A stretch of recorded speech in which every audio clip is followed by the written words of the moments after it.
తాజా అంశాన్ని చూస్తున్నాం. చర్లపల్లి డ్రగ్స్ కేసులో కీలక అంశాలు వెలుగులోకి వచ్చాయి.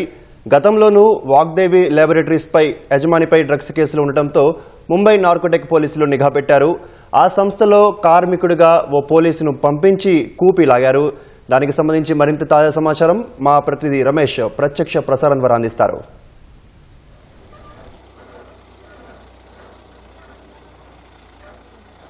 చెర్లపల్లి పారిశ్రామిక వాడల్లో మెడ్ఫిడిన్ తయారు చేస్తున్న కంపెనీలో మహారాష్ట్ర పోలీసులు సోదాలు చేసిన సంగతి తెలిసిందే. దీంట్లో దాదాపు 12 కోట్ల విలువైన చేసిన మెడ్ఫిడిన్ డ్రగ్ను అయితే పోలీసులు స్వాధీనం చేసుకుని దాదాపు 11 మందిని అయితే పోలీసులు అరెస్ట్ చేయడం జరిగింది. కానీ దీనికి సంబంధించి పోలీసుల దర్యాప్తు కొనసాగుతుంది. దీంట్లో పెద్ద ఎత్తున అంటే కోట్లకు విలువ చేసిన మెడ్ఫిడిన్ డ్రగ్ని అయితే ఇక్కడ చెర్లపల్లిలో తయారు చేస్తారని చెప్పి కూడా పోలీసులు నిఘా పెట్టి తర్వాత వాటి నుంచి సమాచారం అందుకునేందుకు కూడా పోలీసులు నేరుగా తయారు చేస్తున్న కంపెనీకి దగ్గరికి ఒక కార్మికుడిగా చేరి తర్వాత లోపలికి వెళ్ళి ఆ మెడ్ఫిడిన్ డ్రగ్ తయారవుతుందని పర్టికులర్గా డిక్లేర్ అయిన తర్వాత పోలీసులు సోదాలు నిర్వహించడం జరిగింది. దాంట్లో భాగంగానే 32,000కు సంబంధించిన లీటర్ల ముడి సరుకు కానీ ముడి పదార్థాలకు సంబంధించిన తయారీని అయితే ప్రస్తుతం పోలీసులు అయితే స్వాధీనం చేసుకొని తర్వాత వాటిని మహారాష్ట్రకు తరలించేందుకు కూడా ఒక లారీని సిద్ధం చేయడం జరిగింది. దాంట్లో లారీలకు సంబంధించి కూడా ఆ ముడి సరుకును అయితే ప్రస్తుతం వారు ఇక్కడ నుంచి అన్లోడ్ చేసి తీసుకువెళ్ళేందుకు కూడా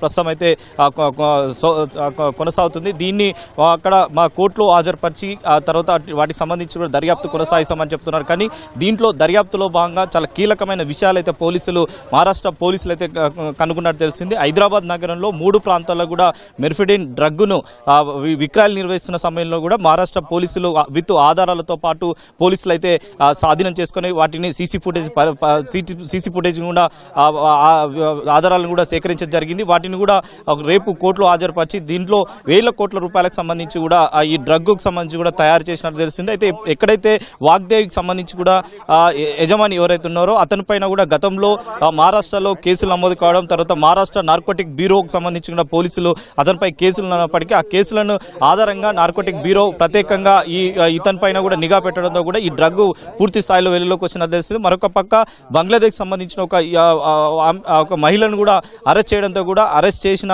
నేపథ్యంలోనే ఆమె ఇచ్చిన విచారణలో భాగంగా ఆమె ఇచ్చిన సమాచారంతో కూడా పోలీసులు నేరుగా ఇక్కడికి రావడం తర్వాత ఇక్కడ ఒక కార్మికుడిగా లోపలికి వెళ్లి ప్రవేశించి కూడా ఈ పెద్ద ఎత్తున డ్రగ్ను అయితే ఆ పోలీసులు అయితే ప్రస్తుతం అయితే స్వాధీనం చేసుకోవడం జరిగింది. స్థానికంగా ఈ విషయం తెలుసుకున్న స్థానికంగా కొంతమంది సిపిఎంకి సంబంధించిన కొంతమంది నాయకులు అయితే ఇక్కడికి వచ్చి ప్రస్తుతం అయితే ఆందోళన చేస్తున్న పరిస్థితి అయితే కనపడుతుంది. ఎందుకంటే ఇక్కడ ఈ పరిశ్రమకు సంబంధించి ఇంత పెద్ద డ్రగ్ తయారు చేస్తున్నప్పటికీ ఏ విధంగా చేస్తున్నారు, ఎందుకు చేయాల్సిన అవసరం వచ్చిందని చెప్పి కూడా వాళ్ళ ఆందోళన ప్రస్తుతం అయితే చేస్తున్నారు. కేసులో ఇంకా కీలక విషయాలు రాబట్టే అవకాశం ఉందని చెప్పి కూడా మహారాష్ట్ర పోలీసులు అయితే చెప్తున్నారు. దీంట్లో భాగంగానే తెలంగాణ ఈగల్ పోలీసుతో పాటు తెలంగాణ పోలీసులు కూడా వారి సాయంతో కూడా పూర్తి స్థాయిలో దర్యాప్తుకు సంబంధించి కూడా కొనసాగుతుంది. ఇప్పటివరకు స్థానికంగా ఉన్న ఎక్కడైతే చెర్లపల్లికి సంబంధించి కూడా కంపెనీ ఎక్కడైతే ఉండడం జరిగిందో ఇక్కడ భారీ ఎత్తున సిపిఎం సంబంధించి ఇటు కార్మిక సంఘాలకు సంబంధించిన నాయకులు అయితే ఇక్కడికైతే వస్తున్నారు. ఇప్పటికే వారు అంటే డ్రగ్ను ఇంత పెద్ద ఎత్తున డ్రగ్ను తయారు చేస్తున్నారు. దానికి సంబంధించి కూడా వారైతే నిరసన అయితే వ్యక్తం చేసిన పరిస్థితి ఉంది. వారితో మాట్లాడేది ప్రయత్నం చేద్దాం. అసలు ఎందుకు ఆందోళన చేయాల్సిన అవసరం వచ్చింది ఏంటిదని కూడా మాట్లాడించే ప్రయత్నం చేద్దాం. ఏంటిది అంటే ఎందుకోసం మీరు ఇప్పటికే ఎందుకంటే మహారాష్ట్రలో పోలీసులు నిఘా పెట్టి తర్వాత ఇతనిపై కూడా గతంలో కేసులు ఉన్నాయని చెప్పి వారిపైన కూడా దర్యాప్తులో భాగంగా ఇక్కడికి వచ్చి సోదాలు చేయడం జరిగింది. ఎందుకు మీరు ఎందుకు ఆందోళన చేయాల్సిన అవసరం? Our secretary is there. మేము ఇక్కడ పెద్ద ఎత్తున ఆందోళన అంటే డ్రగ్స్ తయారు చేస్తూ ఉన్నారు. ఈ డ్రగ్స్ తయారు చేసి మహారాష్ట్ర పోలీసులు వచ్చి వాళ్ళని అరెస్ట్ చేసి తీసుకెళ్లేంత పరిస్థితిలో కూడా మన ఏరియాలో జరుగుతుంటే మేనేజ్మెంట్ సీరియస్గా పనిష్ చేయాలి. అదే సందర్భంలో ఇక్కడ ఉన్నటువంటి యంత్రాంగం కూడా అలర్ట్గా ఉండాల్సినటువంటి అవసరం ఉంది. ప్రతిరోజు రేవంత్ రెడ్డి చెప్తా ఉన్నాడు దీని మీద మేము సీరియస్గా ఉన్నాం అంటున్నాడు. బట్ ఏంటంటే ఈ పరిస్థితి ఇంతకాలంగా కొనసాగుతుంటే కూడా ఈ ప్రభుత్వం వైఫల్యం ఉంది. కానీ మహారాష్ట్ర నుంచి వచ్చి ఇక్కడికి వచ్చి యాక్టివిటీ చేస్తున్నటువంటి వీళ్ళు ఎవరైతే ఉన్నారో ఈ మేనేజ్మెంట్ ఎవరైతే ఉన్నారో వాళ్ళని సీరియస్గా పనిష్ చేయాలి.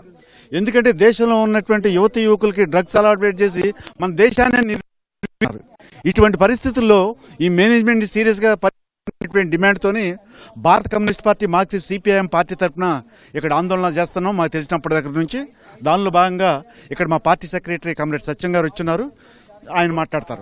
ఆల్రెడీ అంటే తెలంగాణ పోలీసు కూడా వీళ్ళ సాయంతో సోదాలు ఇక్కడ నిర్వహించిన కానీ వీళ్ళకి సమాచారంతో కూడా వాళ్ళు కూడా సోదాలు అయితే ప్రస్తుతం అయితే నిర్వహించారు. ఇక్కడ ఉన్న సమాచారాన్ని కూడా మహారాష్ట్ర పోలీసులు కూడా వాళ్ళకి సమాచారం ఇచ్చారు. అయితే సంయుక్తంగానే ఈ సోదాలకు సంబంధించి జరుగుతున్నట్టు కూడా తెలుస్తుంది. అంటే సంయుక్తంగా జరుగుతున్న మోర్ దాన్ 2 years నుంచి ఇక్కడ జరుగుతుంది. మా కళ్ళ ముందు జరుగుతుంది. మా పోలీస్ స్టేషన్ ఇక్కడే ఉంది.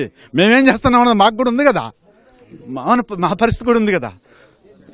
అంటే ఆల్రెడీ పోలీసులు కూడా చెప్పారు, అంటే పోలీసుల సాయంతో కూడా ఇక్కడ సోదాలు అయితే నిర్వహించడం జరిగింది. అయితే ఇప్పటికీ 2 సంవత్సరాల నుంచి అవుతున్నట్టు మీరు పోలీసులకు కానీ ఇక్కడ స్థానికంగా ఉన్న అధికారులకు కూడా ఎందుకు ఫిర్యాదు చేయలేకపోయారు? పోలీసులు అనేది ముఖ్యం కాదు. మహారాష్ట్ర పోలీసు వాళ్ళు బంగ్లాదేశ్ ఒక యువతిని పట్టుకుంటే ఆమె ద్వారా ఇంకో 10 మందిని పట్టుకుంటే ఆమె ద్వారా మొత్తం తీగను పట్టుకుంటే డొంకంద గదిలినట్టు గదిలింది. ఇప్పుడు ఇక్కడ శ్రీనివాస్ అనే అతను ఇక్కడ యాజమాని 4 సంవత్సరాల క్రితం లీజుకు తీసుకొని ఇక్కడ కంపెనీ పెట్టి ఇదొక ఫార్మా ల్యాబొరేటరీ కంపెనీ లాగా నడుపుతున్నాడు. ఈయన ఇంకొక పట్వారి అనే అతను ఇద్దరు కలిపి నడుపుతున్నట్టుగా పేపర్లలో వస్తుంది. 4 సంవత్సరాల నుంచి ఈ తతంగం నడుస్తుంది. సిపిఎం పార్టీగా డిమాండ్ చేసేది ఏంటంటే ఇది కొకైన్ ఎట్లాంటిదో ఈ డ్రగ్ కూడా అట్లాంటి డ్రగ్. ఇది ప్రజల మొత్తాన్ని కూడా చాలా ఇబ్బందులకు గురి చేసే డ్రగ్. ఇట్లాంటి డ్రగ్ ఇక్కడ తయారవుతున్నప్పుడు మన ఇక్కడ నిఘా వర్గాలు ఏం చేస్తున్నాయి, అలాగే ఇన్స్పెక్టర్ ఆఫ్ ఫ్యాక్టరీస్ అనేది ప్రతి ఇండస్ట్రీస్ని తనిఖీ చేసే బాధ్యత ఉంటుంది. ఇప్పుడు వాళ్ళు అసలు చేతులు ముడుచుకొని ఏ ఇండస్ట్రీని కూడా తనిఖీ చేస్తాలే. అందుకే ఇది యథేచ్ఛగా నడుస్తూ ఉంది. అందుకోసం ఇన్స్పెక్టర్ ఆఫ్ ఫ్యాక్టరీస్ గవర్నమెంట్ దాన్ని ఖచ్చితంగా తనిఖీలు చేసే పని చేయాలి. అది చేయట్లేదు కాబట్టి ఇట్లాంటి యథేచ్ఛగా నడుస్తుంది. దీన్ని అరికట్టాలని చెప్పేసి మన రాష్ట్ర ప్రభుత్వాన్ని కూడా డిమాండ్ చేస్తున్నాం. ఇది మొత్తం మీద మహారాష్ట్ర పోలీసుల సాయంతో కూడా ఇటు తెలంగాణ పోలీసులు ఈగల్ పోలీసులకు సంబంధించి కూడా ధర్నా అయితే ప్రస్తుతం అయితే ఇక్కడ స్థానికంగా ఉన్న సిపిఎం సంబంధించిన నాయకులు అయితే ధర్నా అయితే చేరింది. మరొక పక్క పోలీసులు సంయుక్తంగా సోదాలు నిర్వహించి దర్యాప్తు కూడా కొనసాగిస్తున్నారు. దర్యాప్తులో భాగంగా చాలా కీలకమైన విషయాలు అయితే రాబట్టే అవకాశం ఉంటుందని చెప్పి కూడా ప్రస్తుతం అయితే చెప్తున్నారు. దీనిలో మహారాష్ట్ర పోలీసులతో కూడా మాట్లాడించే ప్రయత్నం చేద్దాం. సార్ పూరా కిత్నాక్ అరెస్ట్ కరాకు మహారాష్ట్ర పోలీసులు అయితే మాట్లాడే పరిస్థితి ప్రస్తుతం అయితే వారైతే నిరాకరిస్తున్న పరిస్థితి అయితే ఉంది. కానీ దీంట్లో ఇక్కడ పరిశ్రమలో ఎక్కడైతే మర్ఫిడిన్ డ్రగ్ తయారు చేస్తున్న ముడి సరుకులను అయితే ఇక్కడ నుంచి అయితే మహారాష్ట్రకి తరలించేందుకైతే పోలీసులు అయితే ఇంకా కొనసాగుతున్నాయి. అయితే దాదాపు డ్రమ్ముల రూపంలో కూడా ఈ ముడి సరుకులతో కూడా భారీ క్రేన్తో కూడా లారీలకు ఎక్కించి లారీల ద్వారా కూడా ఎక్కించేందుకు అయితే ఇదంతా ప్రక్రియ దాదాపు అర్ధరాత్రి వరకు కూడా కొనసాగే అవకాశం ఉందని చెప్పి కూడా అయితే పోలీసులు అయితే చెప్తున్న పరిస్థితి అయితే ఉంది. కానీ ఈ డ్రగ్ దీని వెనక అంటే ఎవరు తయారు చేయడం జరిగింది, ఎవరు దీన్ని విక్రయాలకు సంబంధించి కానీ ఎవరు ఆర్డర్ చేయడం జరిగింది కానీ దీని యజమానితో పాటు తర్వాత దీనికి సంబంధించి కూడా ట్రాన్సాక్షన్ నిర్వహించింది కానీ దీని పూర్తి స్థాయిలో కూపి ప్రస్తుతం అయితే మహారాష్ట్ర నార్కోటిక్ బ్యూరో కానీ మహారాష్ట్ర పోలీసులు కానీ పోలీసులు అయితే సోదాలు నిర్వహించి దర్యాప్తు అయితే ముమ్మరం చేయడం జరిగింది. మరి ఇప్పుడు తెలంగాణ ఈగల్ పోలీసులు కూడా దీంట్లో సంయుక్తంగా కూడా వీళ్ళు కూడా సోదాలు నిర్వహించి సోదాల్లో భాగంగా ఇంకా ఎంత